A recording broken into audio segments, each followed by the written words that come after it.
maalintii ku xigtay saaxiibada Rayu waxay u galeen Dungeon-ka. Waxay awoodeen inay dilaan dhowr bahal, laakiin Amon ayaa dhaawac soo gaaray markuu la dagaalamayay goblins. Ido wuxuu adeegsaday sixirka bogsashada yar ee Lesser Hell si uu u daweeyo dhaawacyadiisa. Amon wuu u mahadceliyey, balse Niels ayaa yidhi waxay ahayd wax yar inaga tagtay inaan dhiman lahayn. Ido ayaa ku daray, goblin fallaadh tuurayaal ah kuma habboona inay ka muuqdaan dabaqa shanaad. Markaas Niels wuxuu soo jeediyey inay halkaas ku joojiyaan oo ay dusha magaalada ugu noqdaan, iyagoo abaalmarintooda 3 qaybood u kala qaybsanaya sidii caadiga ahayd. Dhammaantood way ku raaceen. Amon markaas ayuu qalbiga ku yidhi haddii Rayu nala socon lahaa, wax walba way ka fududaan lahaayeen. Laakiin Ido ayaa xusuusiyey in koox kasta ay ka kooban tahay dad leh heer xirfadeed isku dhow oo iyagu aysan weli la qabsan karin heerka Rayu. Dhinaca kale, Rayu wuxuu ka fikiray inuu tabartiisa horumariyo. Wuxuu xusuustay xawaaraha cajiibka ah ee Leonor dagaalkoodii, wuxuuna qiyaasay inay adeegsatay sixirka dabaysha si ay masaafada u soo xirto. Taasi waxay ka dhigtay inuu dareemo xaasidnimo yar, balse wuxuu isxusuusiyey inuusan raadin karin wax aanu heli karin. Halkii wuxuu rabay inuu diiradda saaro waxa uu ku fiican yahay. Wuxuu bilaabay fikir, ma jirtaa hab aan ku dhaqaaqo si degdeg ah anigoo adeegsanaya biyaha. Xusuustiisii hore ayuu dib ugu noqday, wuxuu adeegsan jiray sixirka waterjet markuu hoosta biyaha kaga soo baxayay, balse weligiis dhulka kama tijaabin. Markaas ayuu ku dhaqaaqay tijaabo. Rayu wuxuu sameeyey laka baraf ah oo dhulka ah, wuxuuna sawirtay baraf ka soo baxaya dhabarkiisa si uu hore ugu riixo. Wuxuu sameeyey ilaa 256 waterjets, laakiin nasiib darro uu ku guuldaraystay. Wuxuu niyadda iska dejiyey isagoo leh, waa socod barad. Mar kale waxaan isku dayi doonaa in ka badan 1000 waterjets. Markaas ayuu go'aansaday inuu booqdo maktabadda si uu wax badan uga barto Akumas iyo Alchemy. Dhanka kale, Lin waxay akhrinaysay buugaagta sixirka mamnuuca ah, laakiin wax macluumaad ah kama helin sixiradii Abel ku sheegay in Rayu uu isticmaali karo. Waxay istiri, ma suurtagal baa in lagu sameeyo darbiyo baraf ah oo hawada ku dhex jira ama ulo baraf ah oo dila Wyvern. Waxay u malaysay inay yihiin sixiro asal ah. Laakiin maskaxdeeda waxay qirsan tahay in keliya sixir yaqaanka ololka ee boqortooyada uu samayn karo wax la mid ah. Markii ay Sara timid, way la yaabtay inay aragto Lin halkaas. Lin ayaa tiri, waxaan raadinayay wax, laakiin nasiib darro ma aanan helin. Iyadoo xiisaynaysa, Lin ayaa weydiisay haddii Sara ay safar ku maqnayd. Sara ayaa ku jawaabtay, waxaan booqasho ku tagay caasimadda boqortooyada. Adiguna waa inaad hadda tagtaa, ergadii ayaa ku sugaya. Dhanka kale, Neil ayaa ku dhibtoonayay inuu la hadlo Nah. Nah waxay ku tiri, waad ku soo noqoteen si dhaqso ah. Markaas Ido ayaa sharxay inay arkeen goblin fallaadh tuurayaal dabaqa shanaad. Markay Nah aragtay dhagaxyada sixirka, way rumaysatay runta hadalkooda, waxaana ay u oroday si ay ugu sheegto Guildmasterka. Waxay uga mahadcelisay inay soo gudbiyeen xog muhiim ah. Nah waxay u sheegtay Hugh wixii cusub la ogaaday. Hugh wuxuu sheegay in bahaladaas aysan caadiyan soo muuqan ilaa dabaqa tobnaad, taasina tahay digniin culus. Wuxuu weydiiyey haddii ay jiraan kooxo brank ah magaalada jooga. Nah waxay tiri, labada kooxood ee Crimson Sword iyo Wite Brigade labaduba way joogaan. Markaas Hugh wuxuu weydiiyey haddii kooxda Wite Brigade ee uu hogaamiyo Phelps ay joogaan. Waxay tiri, ha 2 maalmood ka hor ayay safar ka soo laabteen, markaa waa inay joogaan. Hugh markaas ayaa ku amray inay labadaba u yeedhaan, wuxuuna ku daray inuu ku kulmi doono xafiiskiisa. Wax yar kadib, Abel ayaa maqalay in Wite Brigade imaanayaan, wuuna ka xanaaqay maadaama uusan jeclayn la macaamilkooda.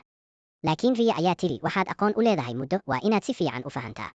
Lin waxay kaftantay iyadoo leh, Abel mar walba waa cabasho, waa inuu wax ka barto Warren. Markay yimaadeen xafiiska Hugh, waxay arkeen kooxda Wite Brigade oo hore u joogta. Phelps ayaa salaamay Abel, wuxuuna ku celiyey salaanta si caadi ah.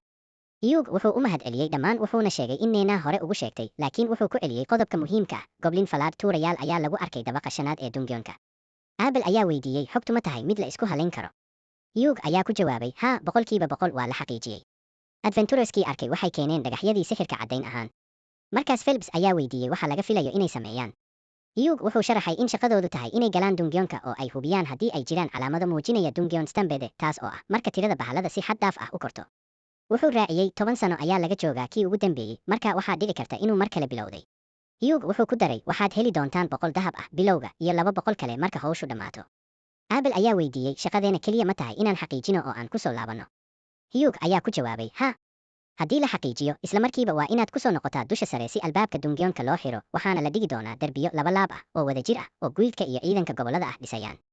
Wuxuu intaas ku daray inuu horay ula hadlay sayidka deegaanka, qorshaha difaacana la wadaagay. Abel wuxuu is yiri, tani waa diyaar garow badan. Taasi waxay ka dhigan tahay in Hugh dhab ahaantii aaminsan yahay in Dungeon Stampede horay u bilaabmay. Hugh ayaa qiray, ha, waxaa ka wanaagsan inaan diyaar garowno xitaa haddii aysan dhicin. Ugu dambeyntiina wuxuu ku amray inay diyaar noqdaan subaxda dambe, wuxuuna ku daray inuu durba xidhay Dungeon-ka si adventurers kale aysan u gelin. Markaas ayuu weydiiyey, ma aqbalaysaan hawsha? Labada kooxoodba si kal iyo laab ah ayay u aqbaleen. Subaxdii xigta, gudaha qolalka guildka, Rayu ayaa isu diyaariyey safar. Asxaabtiisa ayaa weydiiyey, xaggee ayaad u socotaa adigoo sidaan hore u baxaya? Rayu wuxuu ku jawaabay, waxaan maqlay in maktabadda waqooyi aad u horumarsan tahay. Waxaan rabaa inaan barto Alchemy, waxaana si qarsoodi ah u rajaynayaa inaan helo xog dheeraad ah oo ku saabsan Akuma. Ido ayaa sheegay, laakiin waxaa loo ogol yahay oo keliya adventurerska Franka. Si kastaba ha ahaatee, Rayu hore ayuu isugu diyaariyey taas. markaas Ammon ayaa weydiiyey, ma run baa in maktabadda ay ku jiraan buugaag la mamnuucay? Ida wuxuu ku daray, haddii aad rabto inaad gasho halkaas waa inaad noqotaa B-rank ugu yaraan. taas waxay Ryu ku reebtay niyad jab, laakiin Niels ayaa dhiirigeliyey, hawelwelin, dhowaan waad u qalmi doontaa. asxaabtiisuna waxay u rajaynayaan nasiib wanaagsan. Markaas ayuu ka baxay. muddo yar kadib Ryu wuxuu gaaray maktabadda. wuxuu is yidhi maktabadda koonfureed way ka weynayd, laakiin halkan jawigu aad buu u fiican yahay. si lama filaan ah wuxuu arkay gabar elf ah oo uu dhowaan magaalada kula kulmay. dhanka kale labada kooxood ee Crimson Sword iyo White Brigade waxay soo gaareen iridda Dungeonka. Abel wuxuu arkay in kooxda White Brigade ay xubno yar yihiin. Phelps ayaa sharaxay, waxaan keenay keliya Adventurer C rank ama ka sareeya. markuu Guild Master Hugh ku dhawaaqay, ma diyaar baad u tihiin in la furo albaabka Dungeonka? Abel ayaa joojiyey. wuxuu dareemay in wax qaldan yihiin. markaas ayuu ku yidhi Lin, isticmaal sixirka dabaysha si aad u sawirto dabaqa koowaad. Lin ayaa indhaheeda xiray, waxayna adeegsatay sixirkeeda.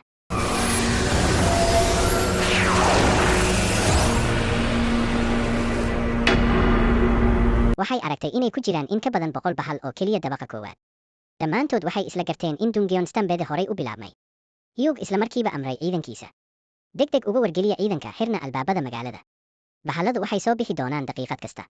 dhanka magaalada gudaheeda, Niels, Ido iyo Ammon waxay arkeen in Dungeonka la xiray, waxayna la yaabeen in tani la xiriirto wixii shalay dhacay. markaas ayaa fariindeeye yimid oo ku dhawaaqay, Dungeon Stampede waa bilaabmay. dhammaan adventurerska waa inay u dhaqaaqaan darbiyada si ay uga caawiyaan joojinta bahallada. dhanka kale Ryu wuxuu kula kulmay gabadha elf oo isu sheegtay Sira. waxay weydiisay, maxaa ku keenay halkan? Ryu ayaa ugu jawaabay, waxaan rabaa inaan barto aljami. taas Sira aad bay ula dhacday. Ryu wuxuu sharaxay inuu rabo inuu abuuro golem, taas oo iyada aad uga yaabisay maadaama ay tahay hawl adag. nasiib darro, Sira ma aysan aqoon buug si gaar ah uga hadlaya golem, laakiin waxay tidhi, waxaa jira buugaag kaa caawin kara inaad barato asaasiga. kadibna waxay ku tidhi, i raac. markay socdaan waxay kaftantay, ma jeceshahay akhriska? Ryu wuxuu ku jawaabay, haa aad ayaan u jeclahay, laakiin muddo dheer ayaan buugaag arkin. Sira iyadoo qoslaysa ayaa tidhi, hadalladaada waxay u muuqdaan sidii qof 10 sano meel ka maqnaa. markaas ayuu Ryu weydiiyey, adiguma elf baad tahay? waxay tidhi, haa waxaan kaloo ahay Adventurer B-rank ah. waxaan ka tirsanahay kooxda Wind, laakiin waxaan ahay xubin keliya. taas waxay Ryu xusuusisay hadalkii Abel oo ahaa in magaalada uu keliya hal elf joogo. Sira waxay tidhi, inkasta oo ay caadi ahaan elfiyadu ku noolaan waayaan magaalooyinka dadka, haddana waan ku faraxsanahay inaan halkan joogo, maxaa yeelay taasi waxay keentay inaan kula kulmo. kadibna waxay keentay Ryu qaybta buugaagta laga heli karo macluumaad ku saabsan golem caraft. magaalada gudaheeda, albaabadii waa la xiray si loo joojiyo cid kasta oo soo gasha ama uga baxda Dungeonka. markii la hubiyey in bahalladu soo baxayaan, qof walba boosaskooda ayay qaateen. si lama filaan ah, albaabka Dungeonka ayaa jabtay, waxaana bannaanka ka soo fatahay goblins badan. Hugh isla markiiba amray, dagaalyahano dhan ku garaaca weerarada fog si aan u daciifino inta aanay soo dhowaanin. Adventurers iyo ciidanka waxay isku dayeen inay joojiyaan weerarka goblinska. dagaalku wuxuu socday ilaa ay soo gaareen ciidankii Margrafellon oo uu hogaaminayo taliyaha Nafil. arrintaas ayaa qof walba ku soo riday nafis. si kastaba ha ahaatee, Hugh wuxuu dareemay walbahaar. goblintan tiradoodu way ka badan tahay intii aan aragnay 10 sano ka hor intii uu jiray Stampede-kii hore. dagaalka wuu dheeraaday, goblinsna waxay si joogto ah uga soo baxayeen Dungeonka, taasoo Adventurers iyo ciidankii daal ku sii riday. Phelps ayaa amar ku bixiyey kooxdiisa, isu diyaariya dagaal dheer. hadda waxaan wajahaynaa oo keliya goblins, laakiin waxa ka sii daran ayaa iman kara. Abel iyo kooxdiisuna iyaguna si buuxda ayay u diyaar ahaayeen. wuxuu ku yidhi Lin, kaydi manadaada, laakiin haddii aad leedahay sixir xooggan oo dagaalka rogi kara, ha ka waaban inaad isticmaasho. dagaalkii oo socdo, rasaastii iyo falaadhihii way ka dhammaadeen. nasiib wanaag, Adventurers kale ayaa soo gaadhay iyagoo sito rasaas iyo hub badan oo laga keenay bakhaarada magaalada. Mills ayaa u sheegay Abel, waxaan ku waday fariin ka timid Guild Master. wuxuu leeyahay khatar ka weyn ayaa soo socota, waxaana la rabaa kooxda Crimson Sword inay diyaar ahaato. dhanka kale, Ammon wuxuu ka qayb qaatay qaybinta falaadhaha, halka Ido uu xooggiisa saaray bogsinta Adventurers ka dhaawacmay. ugu dambayn, markii goblins badan la dilay, Hugh ayaa ku dhawaaqay, waa waqtigii aan ka degi lahayn derbiga. isu diyaariya inaad weerar toos ah ku qaadaan. Lin ayaa adeegsatay sixir dabayl si ay uga caawiso askarta inay si nabad ah uga soo degaan derbiyada, halka gabar la yiraahdo Shanna ay dhulka ka abuurtay derbiga dhoobo ah oo xanibaya goblinska. Abel iyo Phelps labaduba derbiga ayay ka boodeen, waxayna si degdeg ah u dileen goblins badan, iyagoo muujiyey xirfad aad u sareeya. markii ay sii socdeen, waxay arkeen goblin weyn oo ka duwan kuwa kale. Phelps ayaa yidhi, haddii aan kan dilno, dagaalku wuu dhammaan doonaa. laakiin Abel ayaa dareemay, waxa halkan ku jira ma aha hal goblin general, waa 3. taas macnaheedu waa in goblin king meel u dhow joogo. wuxuu degdeg uga fikiray qorshe dagaal. aniga iyo Phelps waxaan la dagaalami doonaa 2 generals. Ria iyo Shanna idinku qabta kan 3. waa inaan si degdeg ah u dhammaynaa ka hor inta aan goblin king soo bixin. dagaalkii wuu bilaabmay, qof walbana si geesinimo leh ayuu u dagaalamay. waxaa yimid weerar aad u xoog badan oo hawada la kala jarayo oo xitaa generalskii goblinska qaarna dilay. goblin king ayaa ugu dambayn la muuqday. Hugh isagoo dagaalka ka daawanaya wuxuu is yidhi keliya seefta sixirka ee Abel iyo waranka Phelps ayaa awood u leh inay dilaan boqorkan. Laakiin xitaa iyadoo hubkaas la adeegsanayo waxay u muuqdeen kuwa dhib kala kulmaya awooddiisa badan.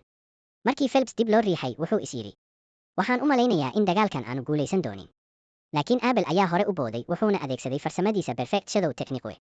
Markaas ayuu ku xigay farsamo kale oo la yiraahdo Total Impalement wuxuuna seeftiisa ku dhuftay laabta Goblin King. Si kastaba ha ahaatee, boqorka Goblins weli ma dhiman, taasoo qof walba ku riday argagax. Abel isagoo neefsanaya ayaa yidhi ma aanan filayn inuu sidan u adkaan doono. Wuxuu ku dhawaaqay magaca Liin taasoo markaas bilowday sixirkeeda ugu awoodda badan. Rasaas sixir ah oo culus ayaa cirka ka daatay, ugu dambeyntiina waxay dishay Goblin King.